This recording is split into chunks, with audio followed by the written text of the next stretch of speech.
What is up, everybody? Welcome to Pop Culture Philosophers. I am Rockin' Robbie Billups. Welcome specifically to PCP Movie Night.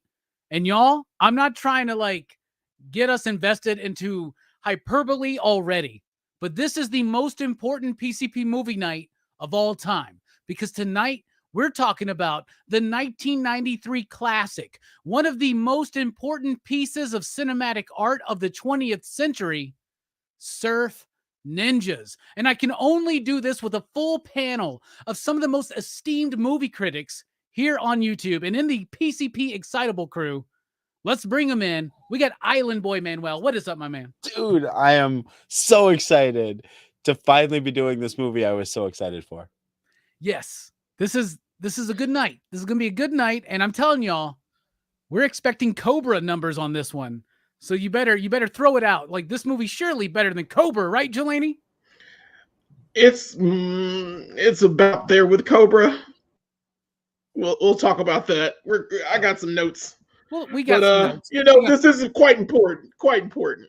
It's a very important film, and we can only really discuss something of this level of significance with Bearded Comic Bro. What is up, my man? Recently hit 1K subscribers on YouTube Station. What is going on, man? I'm excited. I definitely talked my way into this panel when I heard y'all were doing Surf Ninjas. I was like, I got to do it. And it didn't take much. I'm going to tell y'all, when I first sent out the list for what we were doing in 2023, this was the first one to fill up. Before Clerks, it blew my mind how many people wanted to be on this show. And if we're going to do something of the sophisticated level of this movie, we got to have a writer, an editor. We got to have a true creator here with us. So joining us, thankfully, and we had to pay him for this, was Joe Corallo. What is up, my man? Oh, I paid for this. That you did, I'm sure. And also, my number one partner when it comes to moto surfing is Brooks. What is up, Brooks? Moto surf. Moto surf. That's illegal now in Alabama, just so everybody knows. I was saying to Dwayne the other night, we need to do that. We need to do moto surf. That was the only reason I was going to go down to Huntsville, was to see moto surf with you guys. You know what? There's a lot of shit illegal down here that we still do. It's Bama. You know what I'm saying? You do it anyway. Boys, man. Anyway. That's right. Roll Tide. Tonight we're talking about the 1993 classic, the very most important film of 20th century cinema, directed by Neil Israel, written by him and Dan Gordon, starring Ernie Reyes Jr., Rob Schneider, Tone Loc. I forgot Tone Loc was in this movie till I watched it. John Carlin, Ernie Reyes Sr., and Leslie Nielsen. How can you go wrong with this movie? Let me tell you this. This movie came out 1993. I'm 12 years old. I remember watching this movie in movie theaters. I remember watching this movie on VHS multiple times. And then it just became a forgotten film.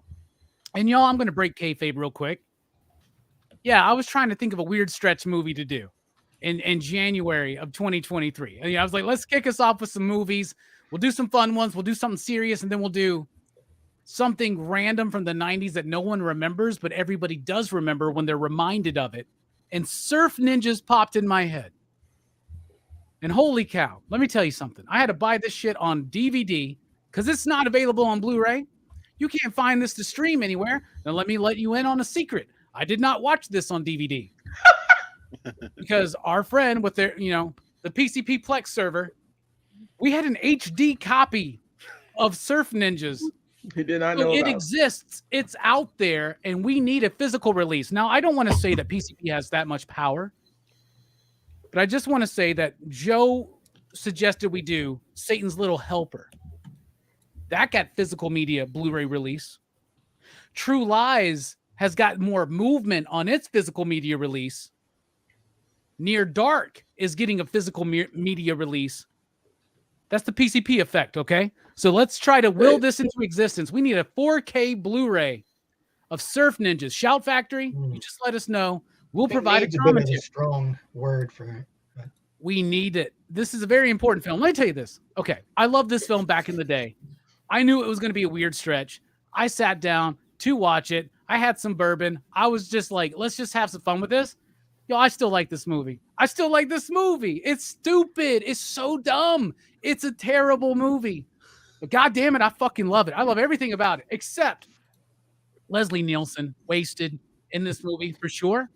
But Rob Schneider is utilized just enough.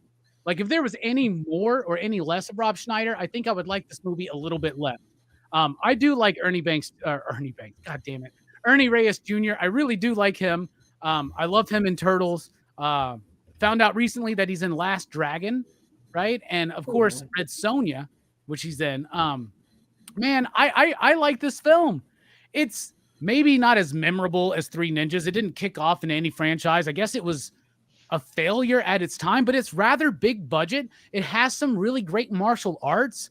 It's got a super cheesy story that they could have really developed it further. This could have been a really good movie, but it's not. But I fucking love it. But we're here to know what y'all think. So you out there in the chat, thank you for joining us. What do you think about Surf Ninjas? Manny, kick us off. Overall, what are your thoughts? Surf Ninjas.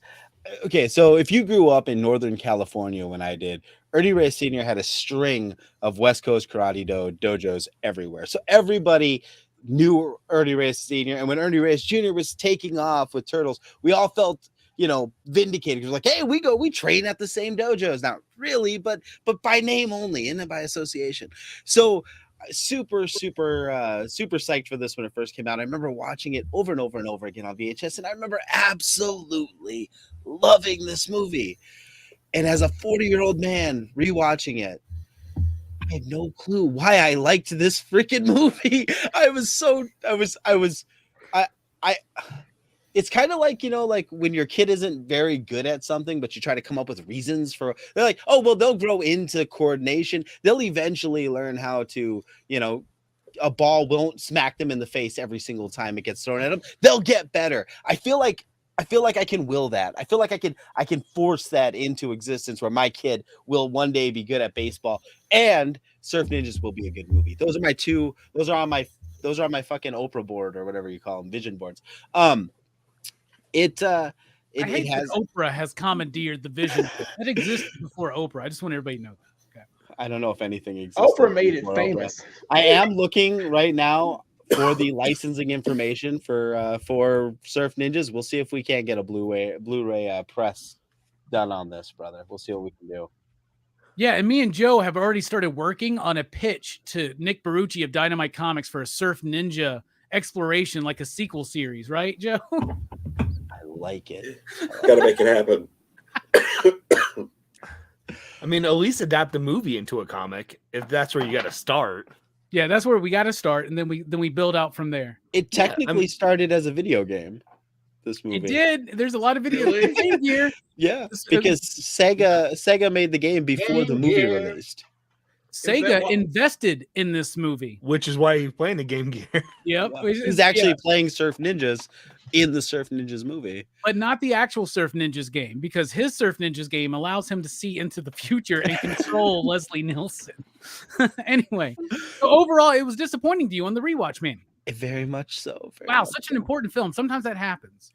Sometimes we're not in the right headspace. Sometimes you got to let go of all your pretension and just enjoy something for what it truly is, man. Not saying that you're wrong, but you're wrong about this movie. I unironically watch fucking Turbo, a Power Rangers movie, regularly. And this one disappointed me. So okay. I don't know, man. All right. I am really curious. Did anybody in the chat rewatch this one? It's not easily available, but it is streaming on YouTube illegally, so maybe you can watch it there. Jelani, what do you think about Surf Ninjas overall? Bruh. See, bruh. We just watched last week. We watched Taxi Driver, and then we before that we watched Clerks. Man, we started off the year pretty decent. And they live, right? We're continuing that trend, brothers. What I'm trying to say. Bruh. What the fuck? I know that there's nostalgia, and I never saw this as a kid. I don't even remember it being out. Didn't care. Are you saying this is your first time watching this? This is my first time watching this movie. I've never done anything with this film, so I don't have the nostalgia goggles that you have for this movie. In watching it, Oh God, it is a horribly paced slog of a film. It has goofy stuff in it. Rob Schneider has got to be the worst damnedest thing to ever be on screen.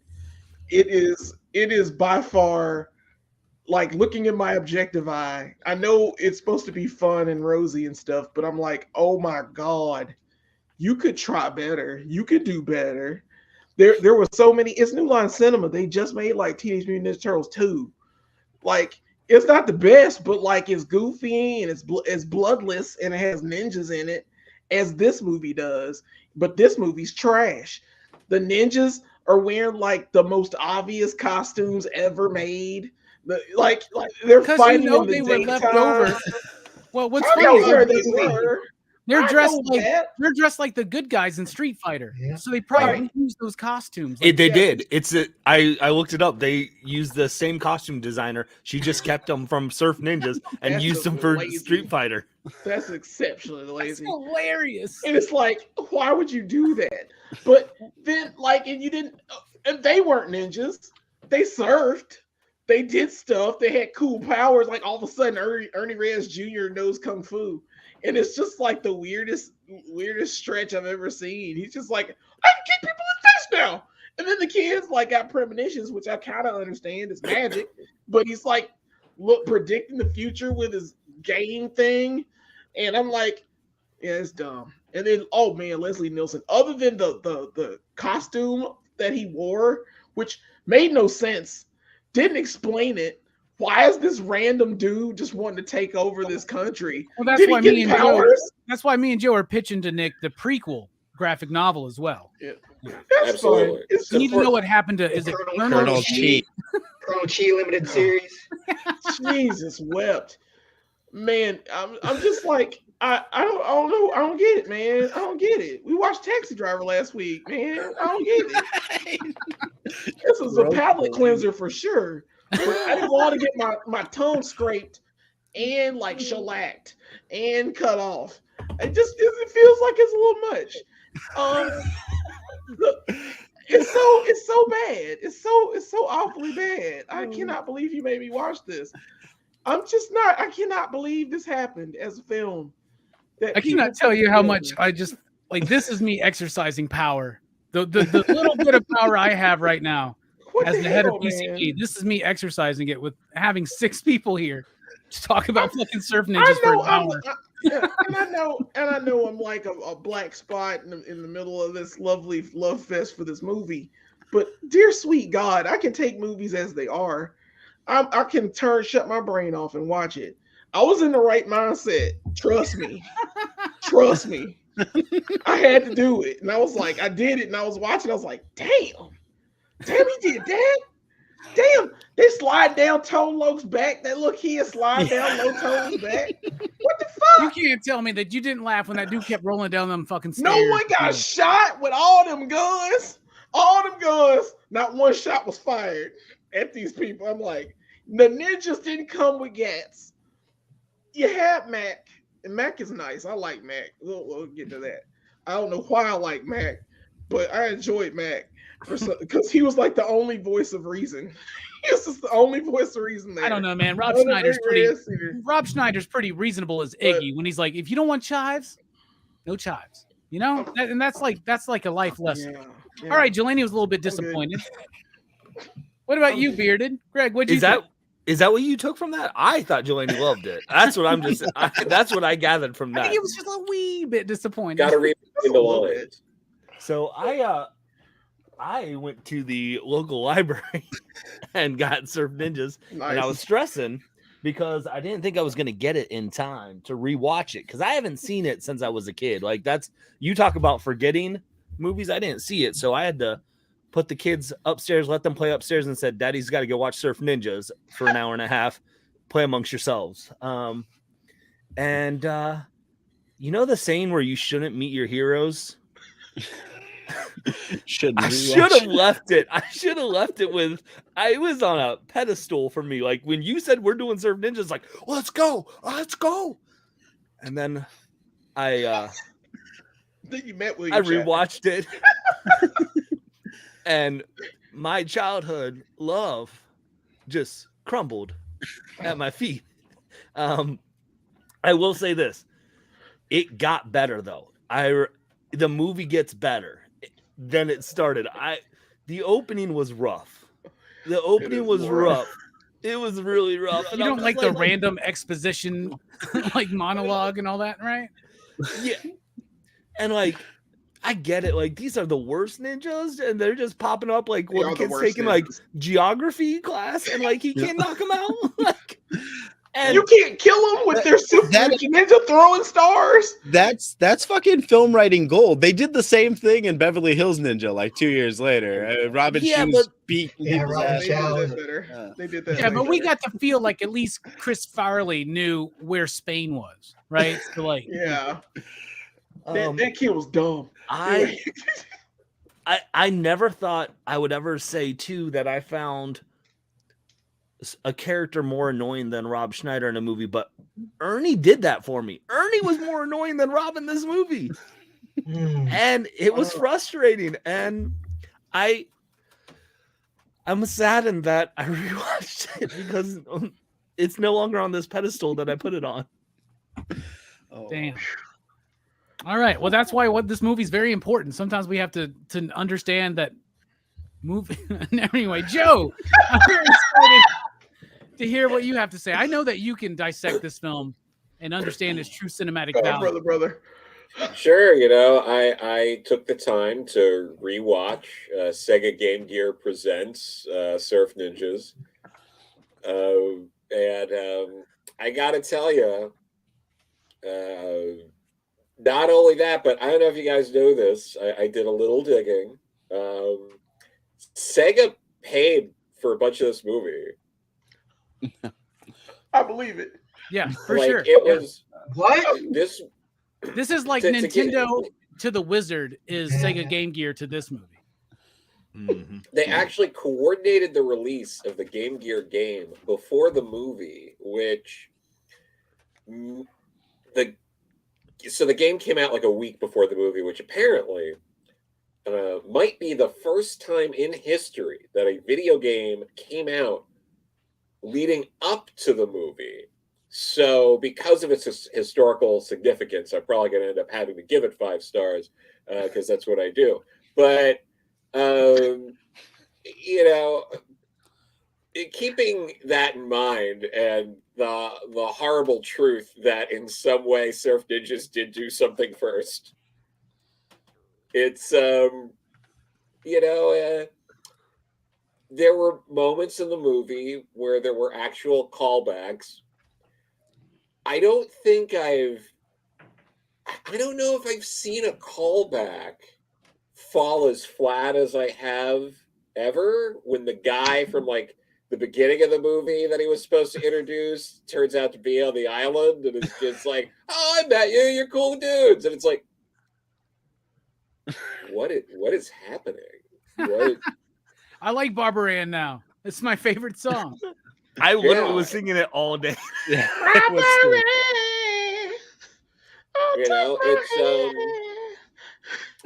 I like, it's interesting just, having a ninja protecting kids burn their home down and be like, don't worry, you're better off not having a home. And them kind of being like, all right. Just that was fun. I rewatched the trailer because I saw the trailer a lot because it was in a couple of VHSs I had as a kid. Like it might have been in front of like Dumb and Dumber, Ace Ventura, Pet Detective, or The Mask. I'm trying to think of, I enjoyed Jim Carrey as a kid. So I think it was in like one of those movies in the beginning, or like Mortal Kombat. Not Mortal Kombat, it came out earlier. But anyway, so I remember that trailer being in VHS. Actually, you know what it was? It was probably in the VHS of Secret of the Ooze. That's probably where the trailer of it was. So, because that would make sense. I watched that a bunch as a kid. Totally would. And that came right before, right? But I think this was the same year Turtles 3 came out. Yeah, it was Ninja Turtles 3. It was on its VHS, according to Reddit. Yeah, because this was very clearly, trying to ride that wave of Wait a I second. got it. Did you I write for understood this that movie? yeah, right, of not only turtles but like martial arts, the martial arts hype, because you had the Three Ninjas stuff. The first one came out the year before as well. And also of his significant historical note, this debuted a week before the first episode of Mighty Morphin Power Rangers. Whoa! Ahead of its time. So, so much rich history in this film. Can we appreciate Joe pulling out the research on surf ninjas here? It's quite baller. Well done, Joe's sir. like, I don't have much good to say, so let me just find out as much info as I can. So, all really interesting. So, yeah, like it came at that, and it's, I think it's, I don't think I'm talking out of turn here when I say that I felt this movie wore its influences on its sleeve. Did it? I think that might be true. And last thing, but before I move on to allow Brooks a chance to also jump in on this piece of cinema, I remember from watching the trailer, I got sidetracked by dumping random historical facts, I guess, because I was mid-sentence. That was weird. Anyway, so I watched the trailer a bunch as a kid, and I watched the trailer before I saw the movie. I remember the first time I saw the movie being like, I can't believe the trailer spoiled the ending of the movie. It does when the kid kills Leslie Nielsen, right? Yeah, that's in the trailer. In the trailer.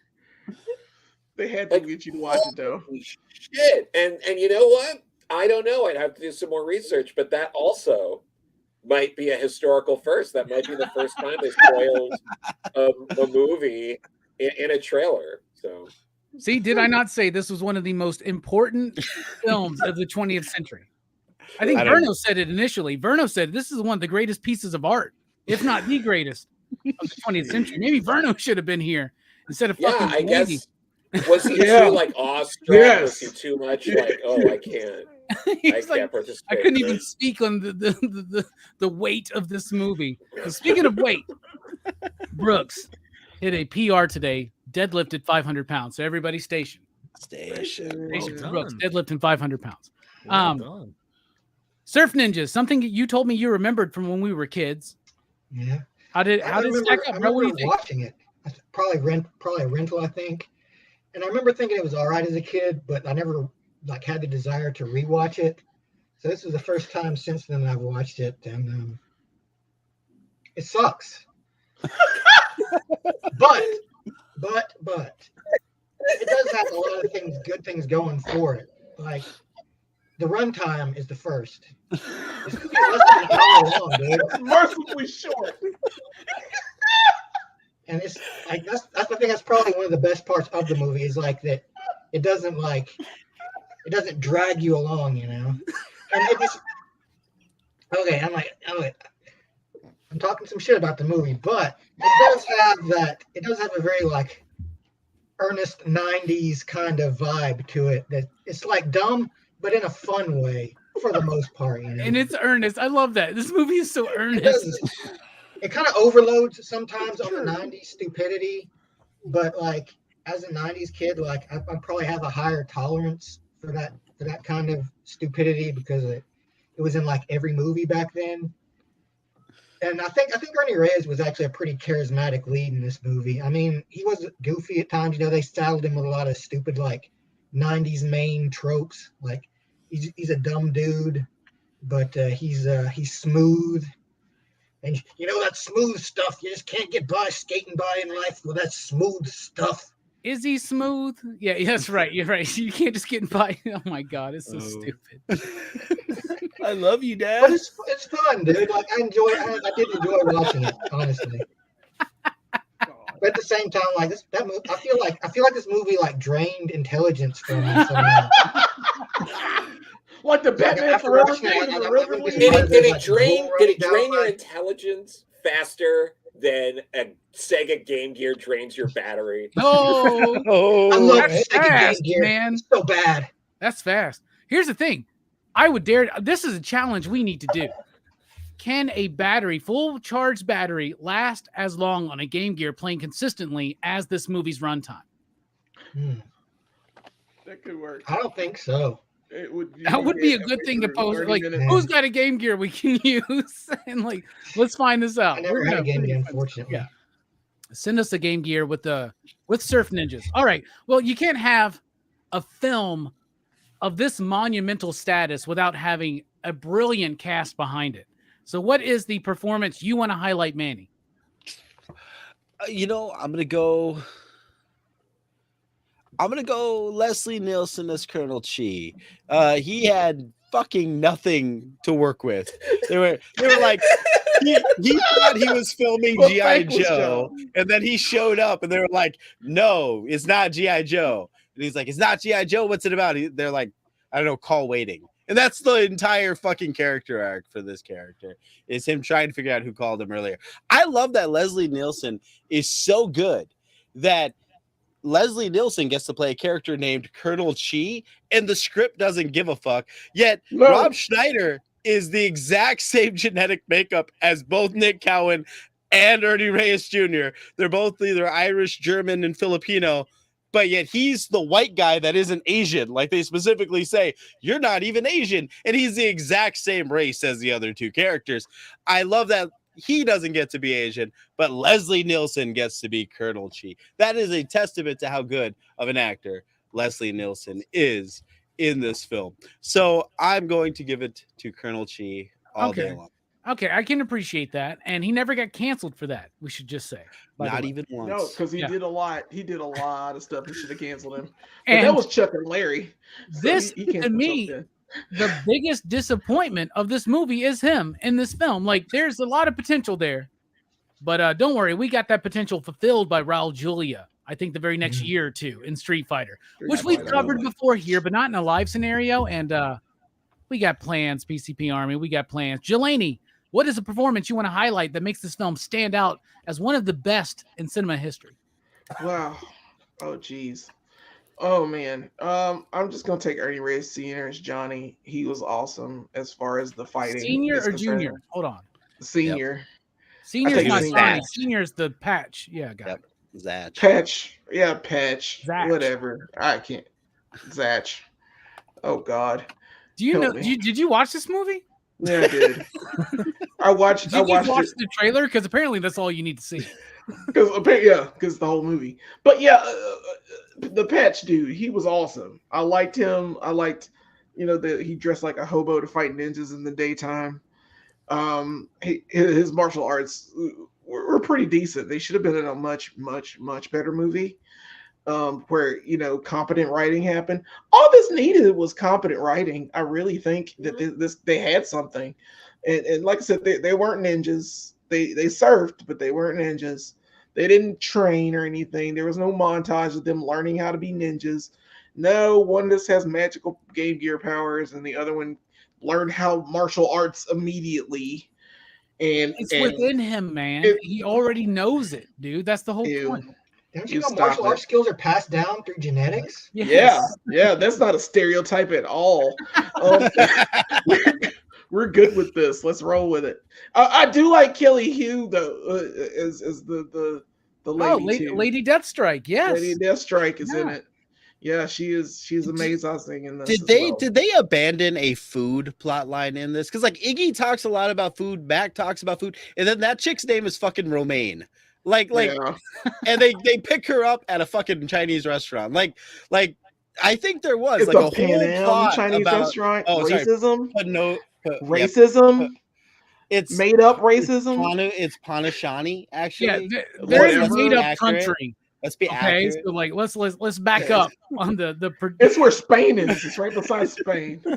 One of the best bits in the movie, and it's very subtle. It's the best. I think it's the best comedic bit in the whole movie. But when it shows that like overhead shot of them going across the map when they're going to that island or whatever, they're leaving Spain.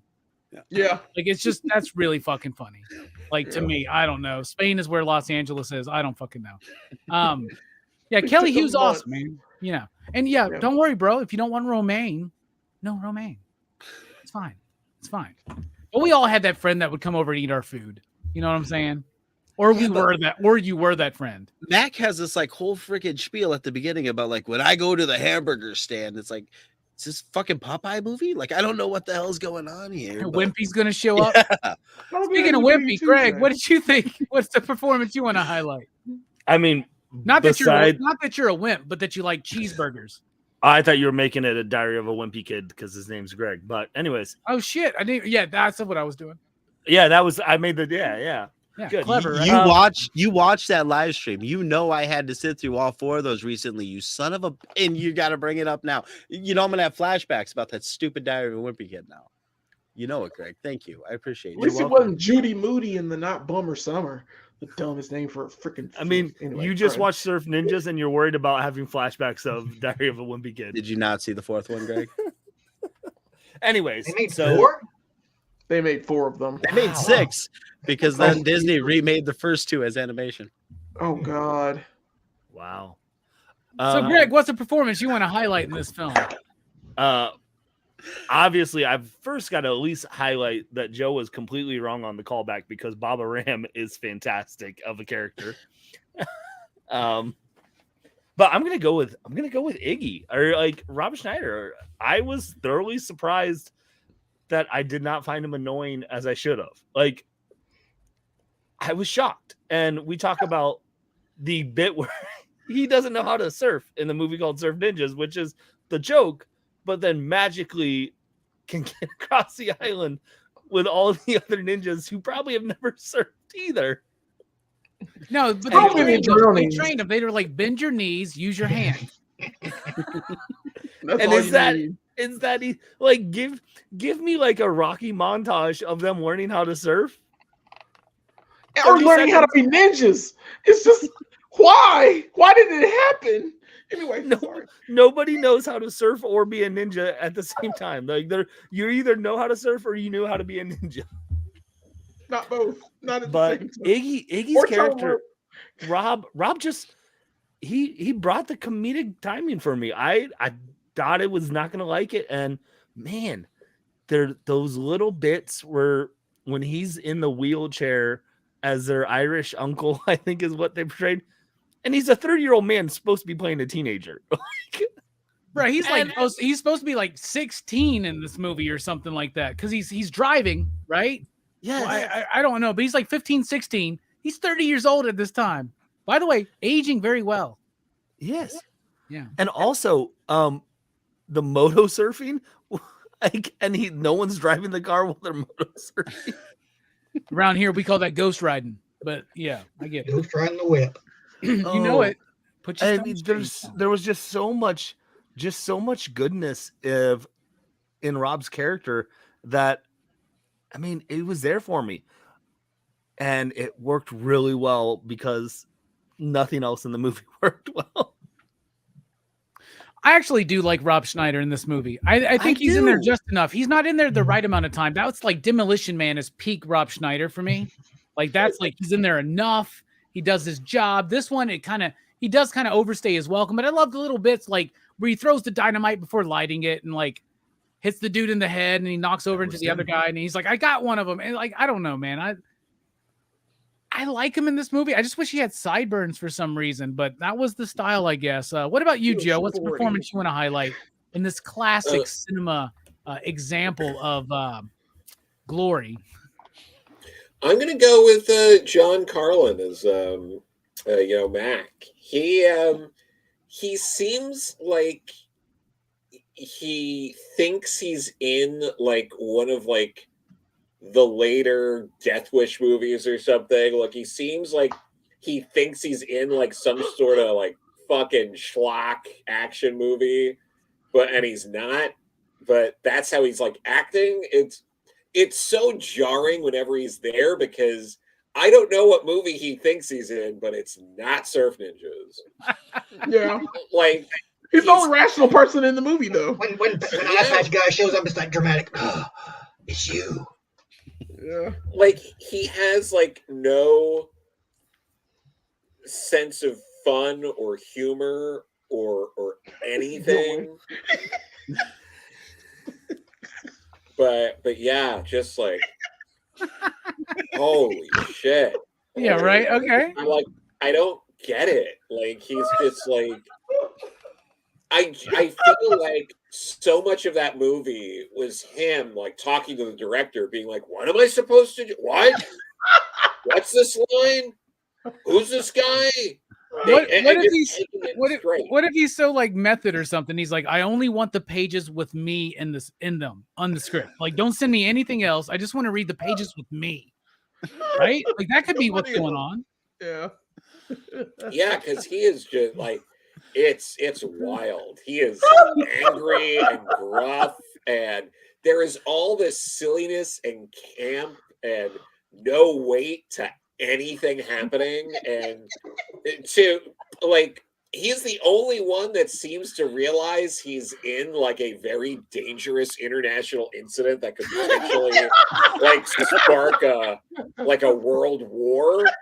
And everyone else is just like, we're goofy having fun. We're gonna get foreigners to say dude because it's funny because they don't know what that means. And then this guy is just acting like he's in like NYPD Blue or like Homicide or some shit. It is wild.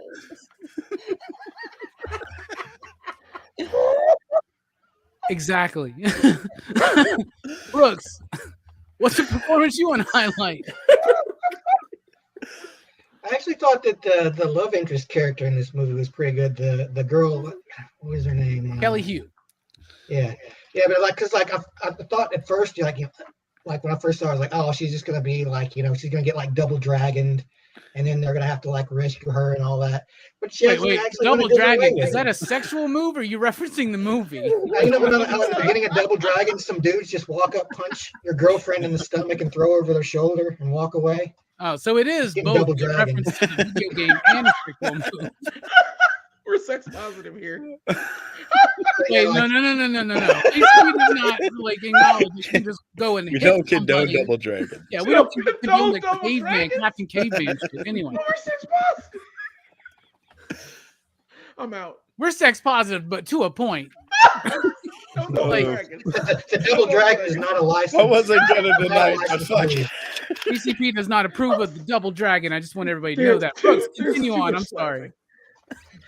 But yeah, I mean, because like in the beginning, like I figured like she's like his arranged marriage bride or whatever, which stupid, and the first scene when she's in the restaurant and they're like holding her hostage, but then they take a different way with her. She does like she kind of blossoms into a more independent character. Like I like that she's like, you know what, I'm not gonna marry you, but I will date you because I still want to be the love interest. Let's not get crazy here. Yeah. Thank you, Scarpad. I appreciate the super chat, but you're wrong. Surf Ninjas is way more important than Beverly Hills Ninja. I think they realized that the arranged marriage was a stupid idea, and that little tiny scene they gave her was to undo that. Except they don't introduce the arranged marriage till after they had already filmed that scene, so nobody told the writers when they got back to LA to get rid of that, or they just didn't give a shit by that point. It was one or the other. Yeah. All right. Kelly Hu, great character, great performance. I got you. And she's Lady Deathstrike in X2, X-Men United. She dies horribly. She does. That's a fucking gnarly death. That's an awful death. Yeah. I'm very surprised that my favorite made it this far. Yeah. Tone fucking Loc, y'all. Come on. Tone Loc. It's a shame that this dude all of a sudden just disappeared overnight. Because I was looking at it. Blank Check, Ace Ventura, Pet Detective, Surf Ninjas, Heat. Michael Mann cast this motherfucker in Heat. Nick Berrucci reminded me of that tonight. Right? This dude should have won an Academy Award by now. But he just dropped off the face of the earth. And never forget how big Wild Thing and Funky Cold Medina was. And he's got a song in the score. Tone Loc's fucking awesome. That voice sends me to sleep, causes wet dreams. That's the way it works. Tone Loc. I got it. And I forgot that motherfucker was in this film until I watched it. I sent a fucking message to the PCP Bad Batch, right? Man, you heard that? I was like, my high ass is watching this movie right now. I forgot Tone Loc was in it, man. It leveled the movie up when he showed up, man. His voice, man. I'm just telling you. His voice. Style and structure. Not the high point of the movie. Let's be honest, okay? The script's terrible. It's so cheesy. It's so redundant. It is trying to capture that family film vibe of the 90s, but there's so many other films that did it better. That being said, like Brooks said, doesn't overstay its welcome, moves along to me at a brisk pace, uses its scenery. They filmed part of this movie in fucking Taiwan. This was not a cheap operation. No. New Line had a lot of hope behind this. They thought this would be like if Turtles dies out, at least we have surf ninjas. You know, I feel like that's where they were going with this. That being said, I actually like the way it's shot. I like the cinematography for what it does. The fighting, though, is actually top notch in this movie. Ernie Reyes Sr. and Jr., both excellent fighters. Lots of cool stunt work in this movie. Maybe it should have been in a better film, but it's better than a lot of modern action films. It's not John Wick level, but at least we can see the talent. We can see the skill. We can see the body's movement. I really do like the fighting in this movie. Manny, style, structure, and take over the show for me. Boom. Action in this film, just like Robbie said, top notch. I think that there are some really high points when we get to those big set piece moments. I feel like that's all they had, though. They knew that they could get fight scenes, and they had nothing else planned. So they filmed the Hawaii and Thailand sequences first, and then sent half the crew home, went back to LA to do the rest. I don't think they even had the script totally done by that point, because I think that they just tried to fill in the LA section. And I think that's what really hurts the film. I think that if it's just them taking back Padusan, I think that all of that is super competently made. It's everything at the beginning, I think, that really falls apart. And I think they didn't know how they were going to wrap it all up. That's why we get all that exposition heavy stuff right at the beginning with Zach. I think that they're just like, oh shit, we need to set all of this up because we have all this really cool stuff filmed that we got to get back to. Otherwise, it is a film that was filmed. So, I mean, they did that part right. And it was edited. So that was all right. Take the lens cap off. Yeah.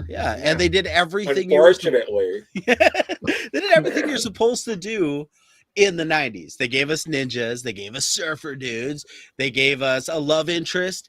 And they gave us Tone Loc, because like Robbie said, he was in fucking everything in the 90s. So they checked all of those boxes.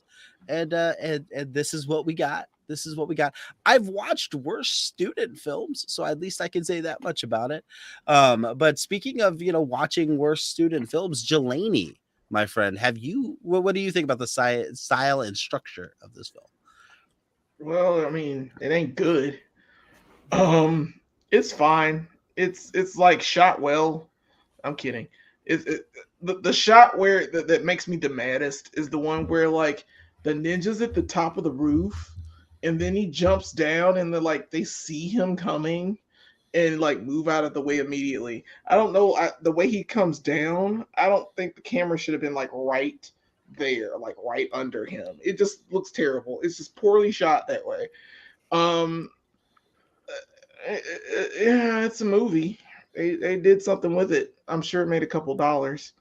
It did all right at the box office, I'm sure. Like, It made $5 million on a budget of.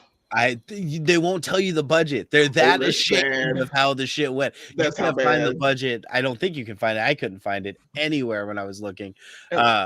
It couldn't have been cheap. There's explosions. There's lots of explosions away. That's the worst part too. You had an explosion of the house that they blew up, but you see it from the side of a building, and it's just like boom. Out of the side. I will say that on Wikipedia, the budget is reported as 6.5 million, but I don't believe that. I believe it was probably more than that. They're lying on this one. Sega sank some money in this, man. Oh yeah. So yeah, that might have been the 6.5 million they paid, and Sega covered the rest, maybe. Yes, exactly right. New Line was in it for 6.5 mil, and then I don't know how much money they put in this movie, but let's go to Thailand. Let's get elephants. It doesn't come y'all know movies from this time period. It does not come across as a cheap movie. No, like it does, but I mean, like they had Taiwan production. That's not cheap, man. That's by 90 standards. 1993. You know, they were like riding on Turtles and Freddy. They're like, New Line's got money. They're like, yo, we're gonna take a big chunk and we're gonna invest in Surf Ninjas. And there you go. So Delaney was the one talking, right? Yep. What about you, Greg? Any thoughts on style structure? Dude, they put money into it because from what my research I saw, they had originally had a 3-year deal or a 3-movie deal with Ernie Reyes. And they tore that up right after this first one. Missed opportunities. Right? What they could have done. This was going to be their 3 ninjas, their trilogy. But the most epic trilogy. So, Joe, you said that 3 Ninjas was before this movie, right? It started before it, yeah. Wow. See? That changes some things for me. Yeah. So for me, I mean, it was all over the map.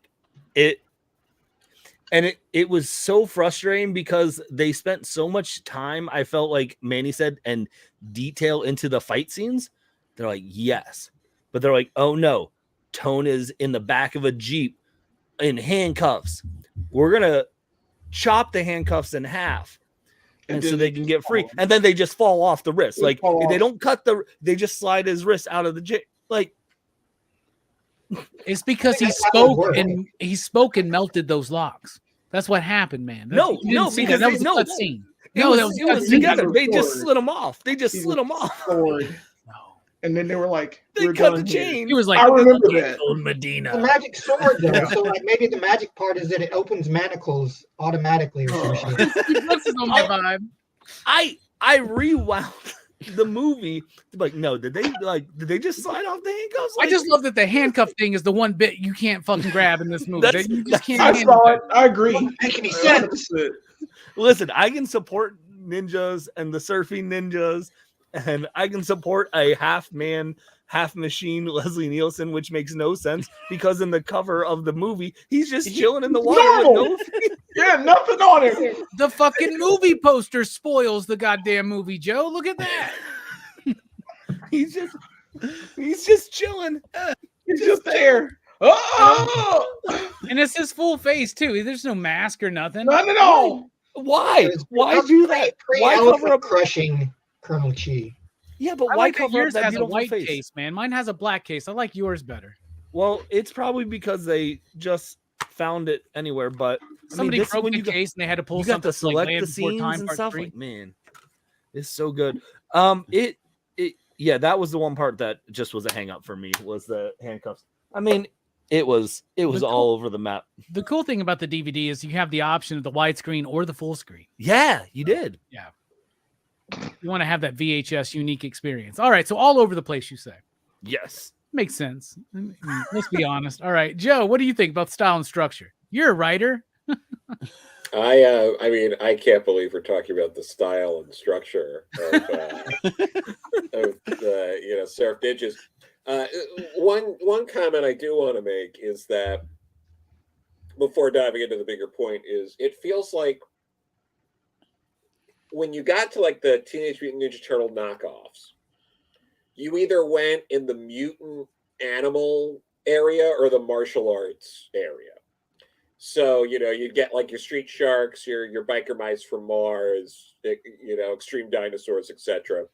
Or you get your, 3 Ninjas, Surf Ninjas, all that. Surf Ninjas, it's not even Biker Mice from Mars. We're talking like Cowboys of Moo Mesa. You know what I mean? Like, Joe, I've had it up to here with your bad mouthing Cowboys of fucking Moo Mesa. All right. Damn it. So, I didn't know I laughed as much. But like everything, it's weird to me that in the structure of the film, one of the most thought out bits was the callback to Barbara Ann and that whole bit. Meanwhile, what felt like there was really no thought and they just kind of winged it at the end was what he was going to do when he'd become king, which was get rid of the monarchy, put me on a stamp, cool, and just like left. And it's like, And like everybody's okay with it. but there was no, like, here's the thing. Well, the If you're Iraq get- War like- hadn't happened yet, right? So we hadn't learned our lesson. Right. It's true. But in terms of like very basic writing and structure for a film, if you just want to put out a generic blah whatever garbage movie, bare minimum, you set that up by like learning a little bit about this world and this kingdom. You Maybe tease maybe Colonel Cheese like oppressing them, right? Yeah, there's got to be some level of oppression. Street Fighter did that. Nobody even knows his motivation. He just, I will take it. Now everybody dead. Now we gotta kill these kids because they come back. They gonna take the stuff back. I'm like, that's dumb as shit. Yeah, it's all, but like, so that stuff's weird. Oh man.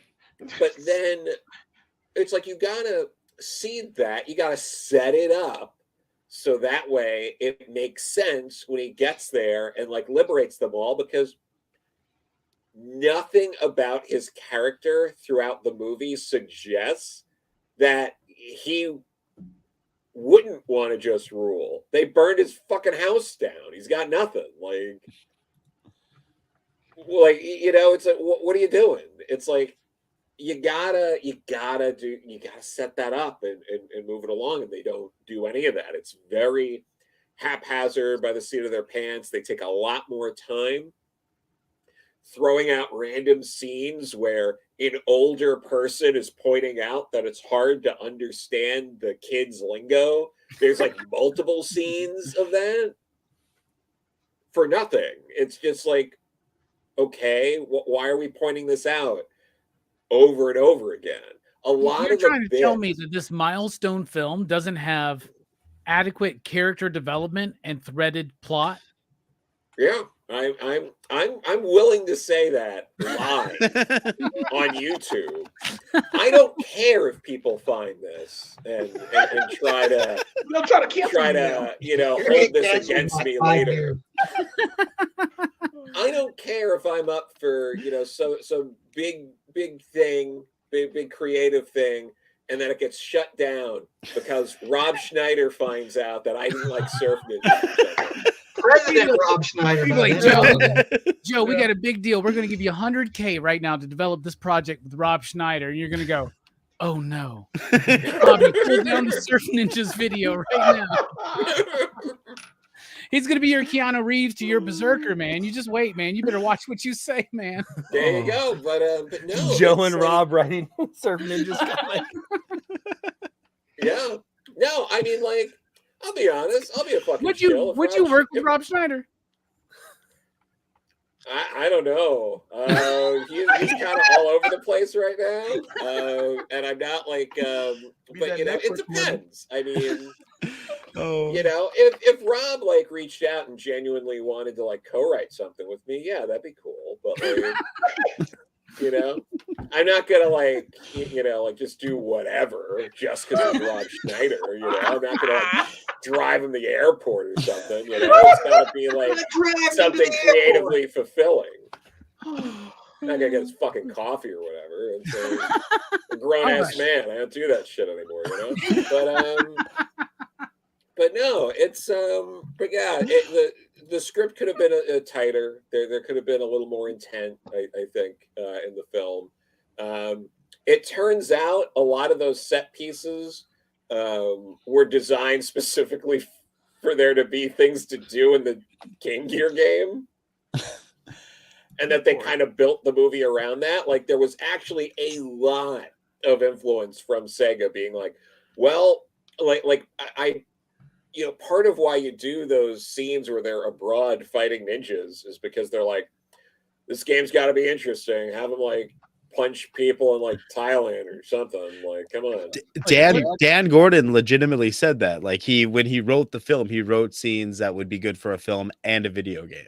Like he's like, maybe they could be in like a mystical cave filled with treasures and weapons. They got to find weapons, right? Yeah. It does feel like a 90s video game movie. Yeah. Right? Which also feels like 90s superhero movies, which also feel like 90s 2022's Black Adam. Anyway, Brooks, Yeah. speaking of Black Adam, what did you think about Surf Ninja's style and structure? Well, I mean, the style is just 90s.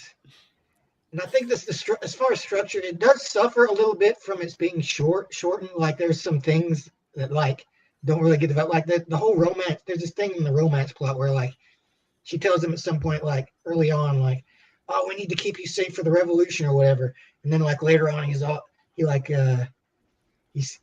saves himself and he's like, oh, I bet you're glad that I didn't die for your revolution or whatever.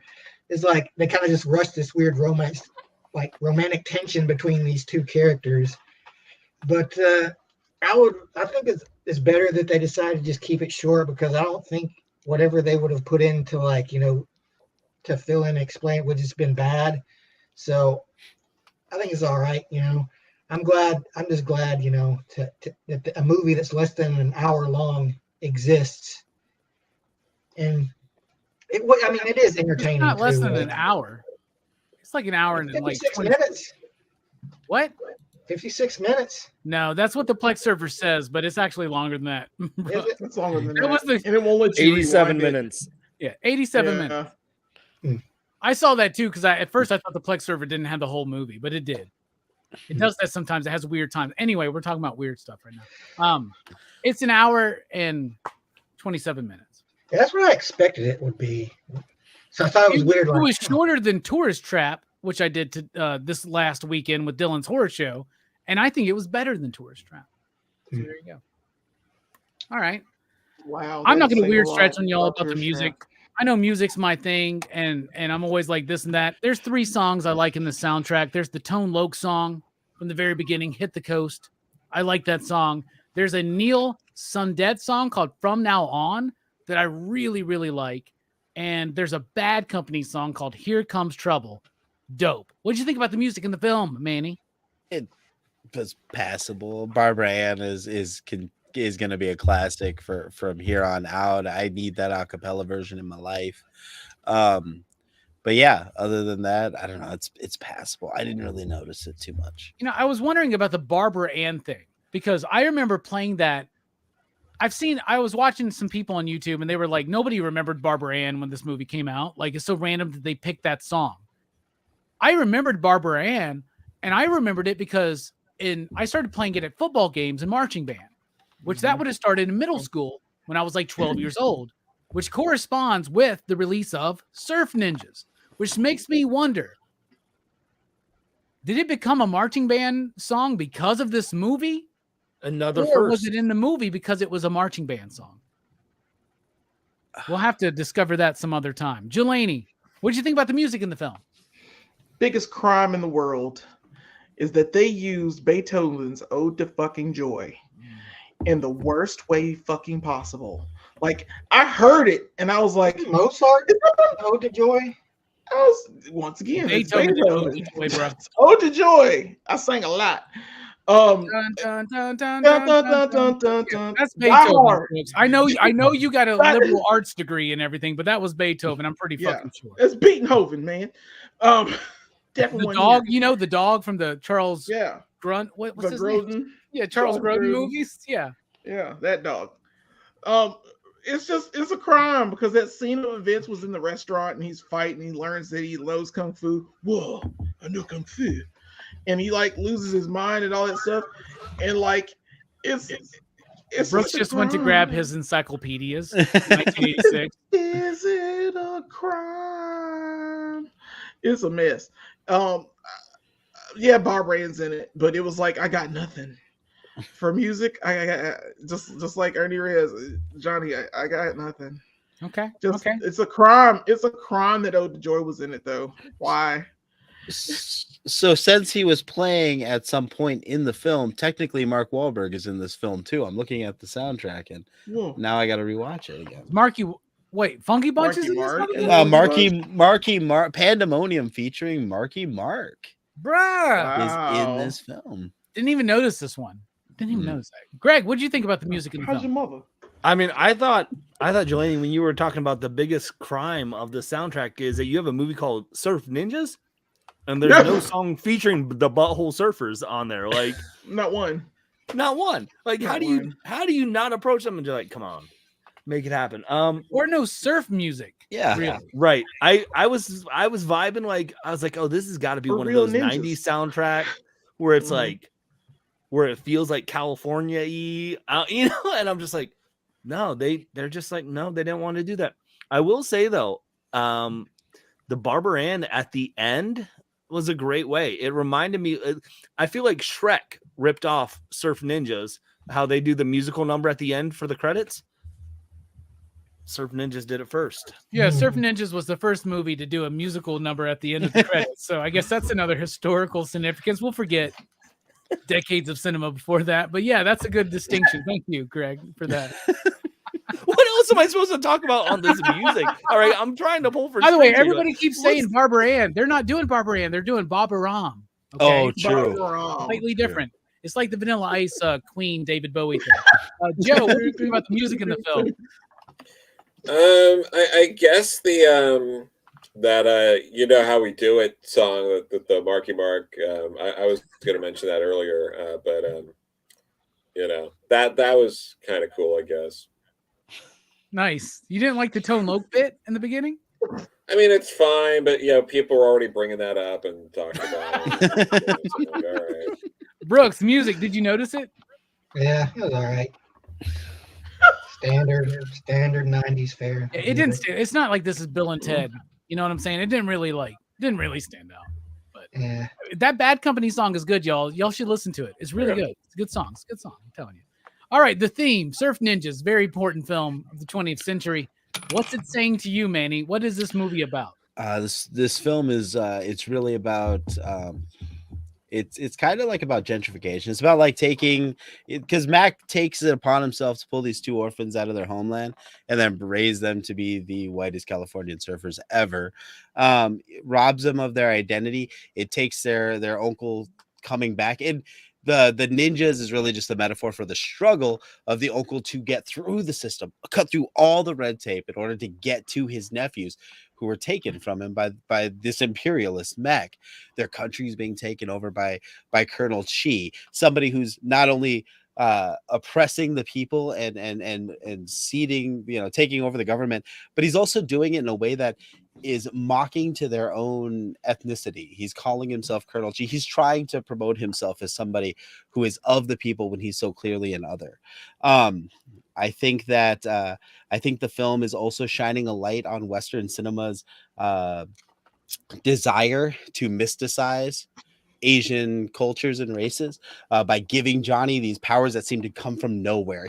And of course they're martial arts based powers. Of course they have to be. Of course they And are. of course his little brother is a seer. He's some sort of person whose religion really mirrors things like Shinto and certain aspects of Taoism. Like there's some very it's very clever in the way that it takes these things and makes them something that would have been palatable for an 8-year-old Manuel in 1993, so that I could get that information, internalize it, and then turn around and be a better person by 2022. I think that there's a lot to be said about also the way that Western civilizations, the way that we deal with food and the way that we eat. There's lots and lots of food references in this, especially in the West. When we get to Patusan, you know, that's all gone. That's all gone. So I think that that's also something. It's shining a light on world hunger. This film, absolutely ahead of its time. Absolutely. I just love the way you commit to the fucking theme bit, no matter the movie we're talking about, and I love how deep you get. I appreciate that commitment, Manny. I really do. You were stretching it with world hunger there. You were good. You were golden. Then you had to go a little bit step. Yeah, and I know that I could sense it when you said it. You were like, Joe said I have to set it up earlier, so I had brought up the food thing earlier in the review. And that's something Surf Ninjas should have done, right, And Joe? that is a great callback. That's how Yeah, you do a callback, man. Absolutely. Absolutely. It's because I live by the Code of the West, or the COW, that makes up Cowboys, a fucking Moo Mesa, one of the greatest fucking cartoon shows of all time. I'll leave it at that. All right. Yeah, we will. All right. Jelani, what's this movie about to you? Man, I ain't pulling none of that out of my ass. This is trash. This movie, I hope I never watch again. It's one of those films. It's just like, it can't be this dumb. What can I pull from a theme from this? 2 kids were taken from their home as protection, and turned into white kids, like Benny says. And I think that's the plot. That's the entire plot of this movie. So, I mean, stuff happens, and Leslie Nielsen's in it with some shit on his face. Can we call this a day now? Yeah, that's fine. If that's all you got, that's fine. I don't have no theme for this, man. It's hard to follow, Manny. I understand. It's hard to understand to follow the world hunger aspect of this film. And it's hard to accept, too. Bearded, what you got, bro? What's this movie saying to you? I don't think Manny and I watched the same movie. I haven't seen more narration in a movie since when I saw Diary of a Wimpy Kid. This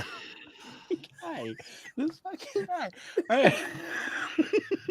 So, I mean, the theme of the movie is, how can we make something that we can sell a whole bunch of stuff with, and they could not sell. And I think they were really trying to I just made Manny leave. It was horrible theme, but I will say it's a disservice that we've gone almost an hour and 10 minutes talking about this movie, and no one has mentioned the chopsticks in the nose maneuver, which is one of the best martial art moves I've ever seen in my life. They stole that from some movie I've seen. I've seen a movie where they're fighting with chopsticks back in the day. No, this is the first movie ever. Again, just like no musical number at the end. Okay, Robbie, stop trying to take this is another first. You're right. You're right. This is one of the most important cinema moments of the 1990s. Definitely of 1993, for a reason, right? Sure. All right, Greg. I'll let you slide with that. That's good. That's good. Joe, though, I know it can dive deep. So, Joe, what is this movie saying to you? What's the theme? Well, to talk about how ahead of its time it is, they were pushing, stereotypical Asian mysticism, years before the MCU made that a cornerstone of their movies. Wait. No. That movie's so, like, above that, right? Like, anyway. but no, I mean, it's, you look at that movie, and this is one of the movies. It feels so nakedly cynical in that you're watching it and you feel like it's so immersive. You feel like you're in the room where all the producers are talking about, like, well, he should play the game again here, and they should show, we need more Sega Genesis here, or Game Gear. It feels very much like some dumb old fuck was just like, oh, the kids, can we get the guy who was in Turtles 2 so the kids will look at him and be like, that was the guy from Turtles 2. What else do the kids like? They like the Naked Gun. We got the Leslie Nielsen, and we put him in the movie. And like, kids like robots. We're gonna put some robot shit on Leslie Nielsen. So like, we're gonna have cyborgs and kids like that SNL skit with the copy machine. So we're gonna get that fucking guy. It's the making copy guys. You see, like, he makes the kids laugh, so we're supposed to be put him 15 in the movie, and then we're gonna, and then there's gonna be characters who are gonna point out that the kids' lingo is so cool and we don't understand it, because I don't understand when my own, or kids in my life say things. It's like I don't get it, so we're gonna put that in the movie, and then we need a hip song that, people like me know. So what about Barbara Ann? We'll put that in the movie. Nielsen guy's pretty popular. Yeah, it's just very like you feel like you're in the room in all of those situations. Every scene, you feel like you can hear the conversation going on. Yes. Is this what the In the Room song by Hamilton is talking about? Lin-Manuel wanted to be in the room when Surf Ninjas was made? I mean, I would be shocked if he didn't want to be in the room. Who wouldn't? I think he was age appropriate at the time to have wanted to be in the room when they were making Surf Ninjas. Oh my God. Once again, Joe telling us why this is one of the most important and influential films of the 20th century. Brooks, what's this movie saying to you? Well, I think this movie's like a statement on how useless monarchs are. It's like this country lost its king, and the heirs are just these two doofuses who have no real skills. No, they're just like regular 90s kid doofuses who live in California and surf and all the time. One of them doesn't even know where Spain is on a map. Neither of them know where Spain is, apparently, because the other one apparently just conned his way through geography class. But yeah, it's like they take back the country, I guess, but they didn't actually do it. They couldn't have done it without all the other people helping them. It's not like Ernie Reyes Jr., even though he's super shredded in this movie. Like he couldn't have just taken. And he is, by the way. Can we just acknowledge this real quick? How shredded this motherfucker is in this movie. He won't. Oh my God, man. This dude is lumpy in all the right ways. I'm just gonna say that. Yeah. Dude's fit. It's I thought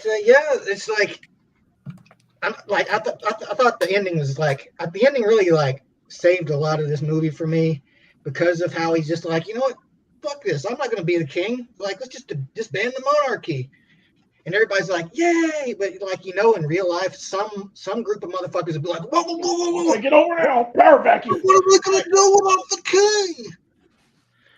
This is how Lord of the Rings should have ended, right? Yeah. Aragorn's just you know what? Democracy. That would have saved us 30 minutes. Only if an Uruk-hai then falls down the fucking stairs for 20 minutes. Is that not the best bit, y'all? Come on. They had to go to this sacred ass spot and film this. Every time he falls down the stairs, I'm like, oh, he's dead this time. Right? He's totally dead this time. There's some people that die in this movie. Yeah, the cops. I assume the cops in the beginning who were watching the house, when the ninjas just walk up and snap their necks, I'm like, those cops are dead. Yes. That's what happens when you get your neck snapped in a movie in 1993. Just like when you shoot a car, it blows up. As the kid watches on his game that the cops get their necks snapped. Yeah, bro, this game's fucking weird, man. The kid had a Mortal Kombat fatality gets done on the cops. Yeah, right. He's playing Mortal Kombat. He's like, I think I just fucking killed 2 cops. All right. For me, there is some heavy shit going on in this movie. Manny really explored a lot of this, right? And Joe pointed out that it's not really thread throughout the movie in the right way. But there's a lot of heavy shit in this movie. I think they intentionally pull away from all of that. They trust the audience to pay attention, okay? So they know that they don't have to dumb it down for us, that they can have these things there. We can make these connections because what they focus on are these surf doofuses, like Brooks was talking about, including the non-surf doofus of Iggy, okay? So, yes, there's a generational gap. We don't understand the youth, right? We don't understand how they have new ideas to change things. Like absolving the monarchy. As little thought out as it is, it doesn't matter. Because here's the point of this movie. The point of this movie is, even when life gets heavy, just moto surf and have fun. Just calm down and relax. And when you are asked to be joining a PCP movie night to talk about such a monumental film as Surf Ninjas, sometimes you just got to relax and have fun. That's the theme of this movie. Have fun. And that's why, to me, this is the most important show that we've ever done here, because the number one theme about Surf Ninjas is, regardless of the heaviness of shit, regardless of how disconnected everything around you may seem, be an Ernie Reyes Jr., be an Rob Schneider playing half his age. Just have fun. And I believe that everybody that made this movie, except for Leslie Nielsen, had fun making it. Okay? So have some fucking fun in your life, y'all. And that's why this movie's important to me. Let go of the bullshit around you. Just have fun. It'll work out. Who cares? If not, at least we got Tone Loc. Also, you can't just get by on that smooth stuff. Yeah, you just can't get by on that smooth stuff. And no Van Halen before breakfast. God damn it. All right. I love that they could afford to put Van Halen in the movie, but not on the actual soundtrack. Nope. So I appreciate movies like that. All right. Out of 5 possible you digs. And tonight we're going to call it, tonight officially to show respect for this cinematic gem. We're going to change the you dig to a moto surf. Right? So how many out of 5 moto surfs do you out there in the chat give Surf Ninjas? Manny, kick us off. I'm gonna go 2-5. I think that it's a very important concept, just executed poorly. All right, 2.5 for Manny. What about you, Jelani? It's a movie. I'll never watch it again. I'll give it to you, dig. You get one. You get one moto surf? One moto surfing. For some people, one moto surf is enough to end your life. So that's appropriate. I mean, it's positive. I think that's a positive score. It's better than some of the... you've given negatives here before. So yes, I appreciate that. Greg, what about you, man? Out of 5 possible moto surfs, what do you give Surf Ninjas? Jelani, I think you need to take a vacation like Tone did, which is why he went on the cruise, the boat with them. He just needed a vacation. That's the only reason he was there. Oh, yeah. And I forgot one more thing. I forgot one caveat. Fuck the police. Fuck the police. I keep thinking about that. And even it's Tone Loc. I love Tone Loc. Fuck the police. The end. Sorry. Continue. I'm going to give it 2 moto surfs. I love how tonight is the only night where people are giving their ratings and not explaining shit. They're just like not 2, 1, 2.5. Did we not explain it the entire time? We did. We totally did. Explain the movie. We totally did. We are literally like not. 8 minutes away from like the perfect length for this, where people will mistake this for the actual movie. So, you have to end the stream on the movie time. Yeah, we're gonna. Somebody look that up. Manny, come on. Joe, out of 5 possible moto surfs, what do you give this one? 1.5. Damn. Bruh, that's like, you hurting me right now, but that's the lowest score I think you've ever given a movie on this show. I feel like I let you down, Joe. I feel like I let you down. It might have tied with what I gave TMNT 3. Yeah, that's pretty bad. That's not too bad then. I think it's better than TMNT 3 personally, but okay. Totally. Okay. 1.5. What about you, Brooks? I give it a 3. It's bad, but I enjoyed it still, you know. I mean, I think I had fun with it, you know. I don't enjoy it. I probably don't enjoy it in the same way as I did as a kid, but I enjoy it in kind of a different way now. It's like I don't know, like just seeing all the old tropes brought out and like just dumped into this one fucking movie. It kind of just gave me like a nostalgia brain explosion or some shit. So just for that, I'd say it's a decent movie. Like I can see, like, you know, it is very dumb, and a lot of people probably wouldn't like it as much, but I like it. So I really wanted Surf Ninjas to be my first 5 you digs of the year.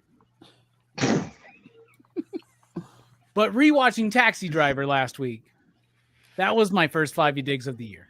Okay. I was so hesitant to give Clerks a 5 you digs because I was like anticipating tonight.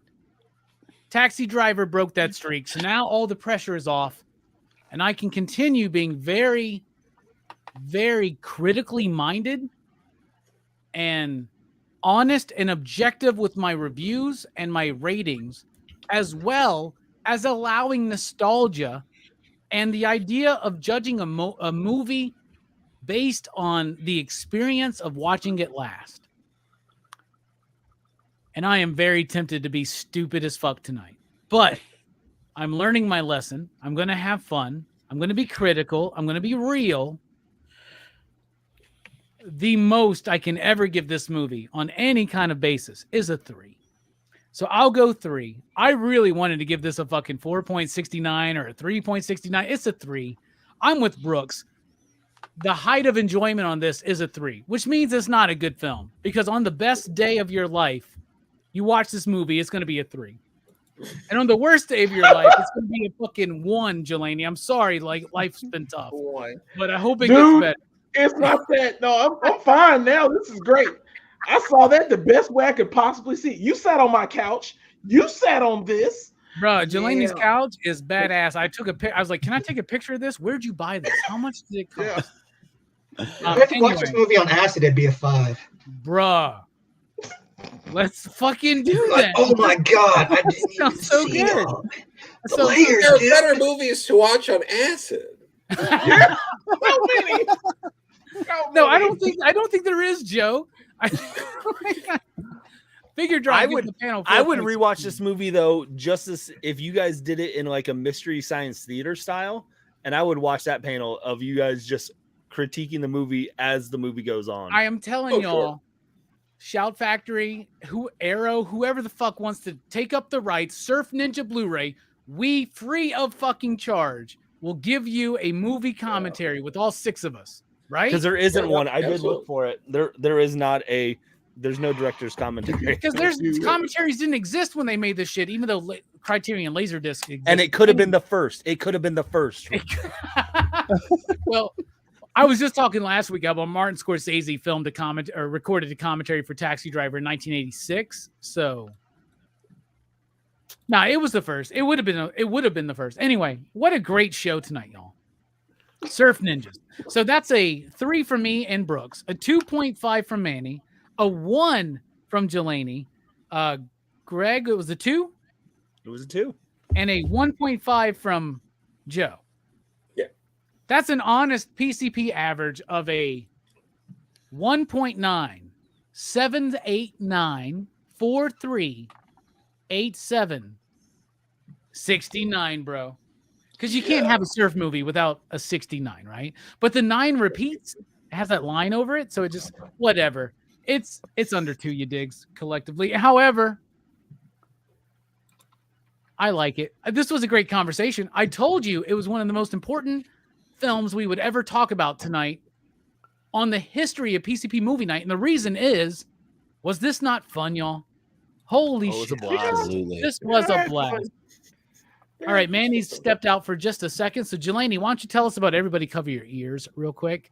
Why don't you tell us about what's coming up on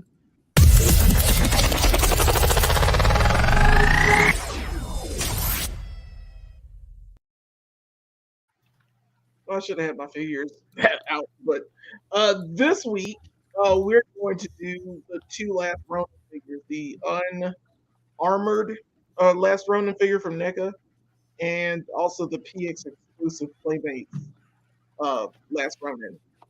We're gonna do both of those this week. Thanks for all the emails. Always they look pretty.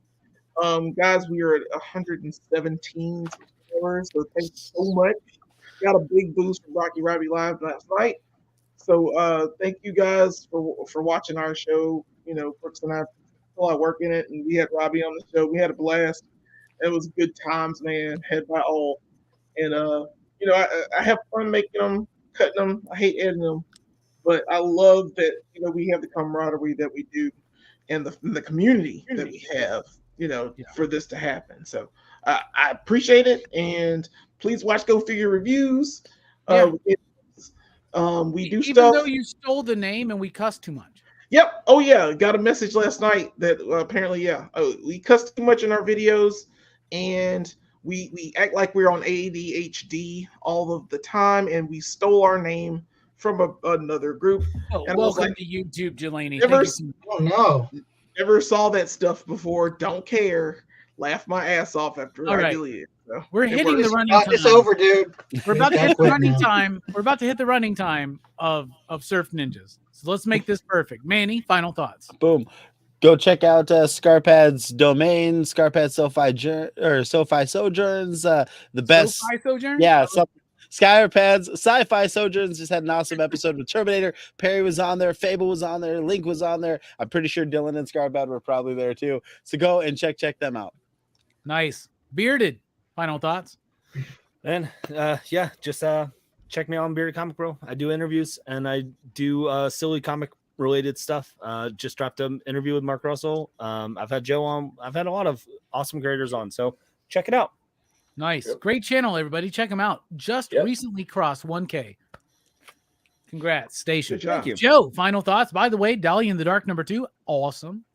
Thank you Cherish so much. #3, awesome. Yep. So Dahlia and from Mad Cave and Cherish from Dynamite are available now. So check them out. Nice. He didn't want to add anything else about the movie, and I love that because he's really respecting this 128 rule. All right, Brooks, final thoughts? Moto surf. You know what? That's Moto my surf. final. Yeah, Moto Surf. Fuck it. Moto surf, dude. Let's Moto bring surf. that shit back. Let's do a video We of got a us moto moto surf. surfing. It's dangerous and illegal, and you're not doing it in my car. Well, that's rad. It's not dude. illegal in every state. Some states you have to have a helmet on. Anyway, thank you all for joining us. Station. Pop, pop, boom, motherfucker shit. Well,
all right, we're still live just because I didn't mention what we were doing next week. But first, Saturday night, Dylan's Horror Show, Smile, which I've never done. I've never seen this movie. And next week for PCP Movie Night, Inside Llewyn Davis, which I really, really like this movie. So join us. It's very important to me that you do.